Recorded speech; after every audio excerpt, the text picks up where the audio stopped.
इउनिभारसिटिया थामोनथा रैखाथि सोमावसारनायजों सोमावसारनायनि उनाव मोनसे प्रेस्टिजियास बड'लेण्डनि बिटिसि बिटिआरनि मोनसे हेरिटेज आरो बिनि फारसे बर' फरायसा आफाद बर' हारि आरो गासैबो फरायसुलिया मोनसे आरो गावनि गेजेरखौ मोनसे ट्रास्टखौ लानानै बयबो फरायो। नाथाय बे इउनिभारसिटिनि आथिखालनि लादुसि बिथाङा दिनै 1 बोसोर बारा जाबाय director of vigilance and anti corruption खालामदों। अफिसाव फैनानै बानायनायनि नामाव मार्केट शेप बानायनायनि नामाव कालभार्ट कनस्ट्राक्शननि मुङाव पारमिशन उइदाउट प्रपार उइदाउट प्रपार प्रसिडिउर मेनटेन खालायाबासिनो गाव हारसिंनो डिसिसन लानानै खामानि मावनो होदों, जेराव हिउज एमाउन्ट माने करापसन चार्जेस बेखौ दिनै स्टेट भिजिलेन्स हादों। फारसेथिंजाय बिथाङा खालामदों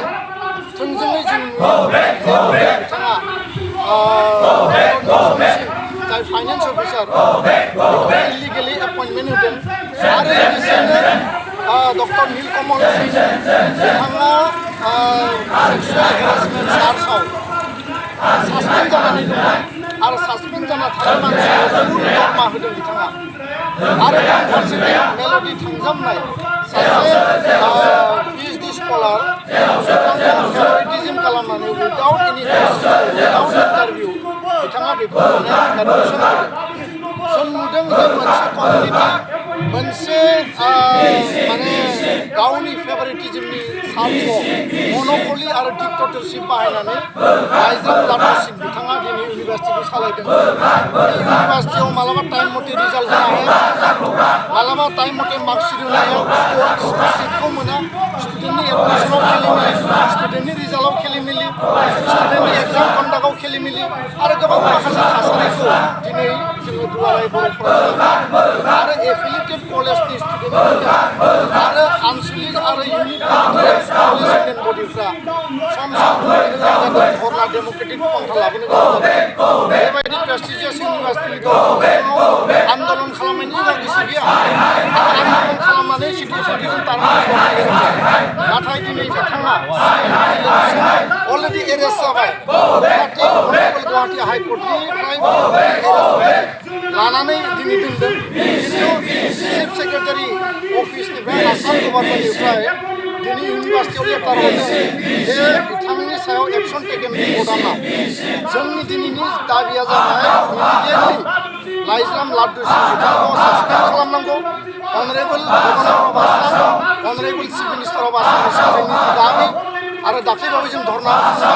जोंनि जि स्टेटमेन्ट जोंनि जि क्लियार दाबि बेखौ जों लाखिदों आरो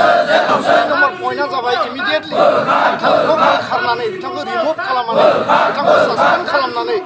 इमिडियेटलि सासे भाइस चेन्सेलर इनचार्ज पाठिनानै होनांगौ आरो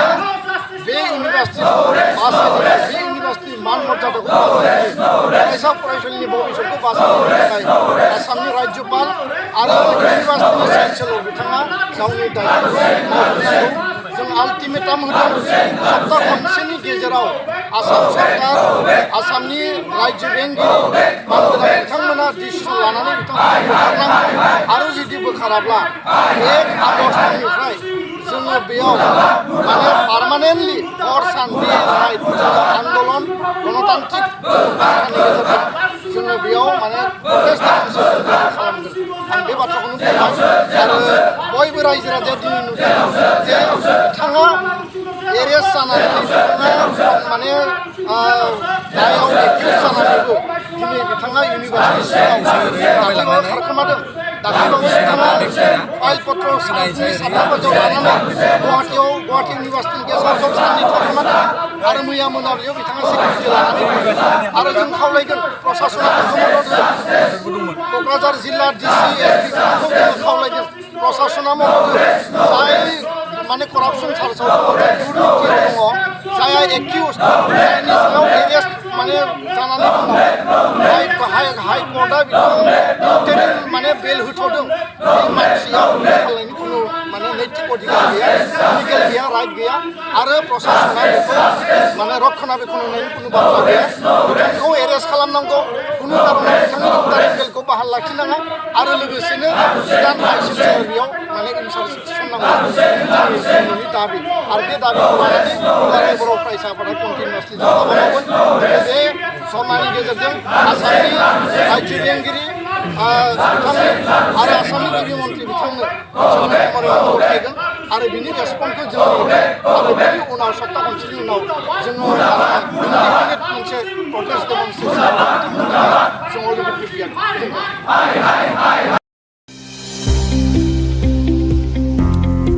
सोलोंथाइ बोसोर 2023-24 नि थाखाय फरायसाफोरनो गोदानै मुं थिसननाय लानानै फैदों क'क्राझारनि डक्टर सभा ब्रह्म मिउजिक आरो फाइन आर्ट्स कलेजआ। क'क्राझार सोहोरजों नांजाबनाय हाब्रुबारियाव थानाय बिटिआरनि गंसेल' डक्टर सभा ब्रह्म मिउजिक आरो फाइन आर्ट्स सरकारि कलेजआव दायो फरायसाफोरनि गोदानै मुं थिसननाया अनलाइननि गेजेरजों सोलिगासिनो।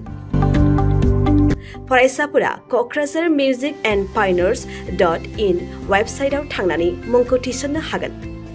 12 थाखो उथ्रिसारनाय फरायसाफोरा bachelor of fine arts, bachelor of music आयदानि थाखाय मुं थिसननो हागोन।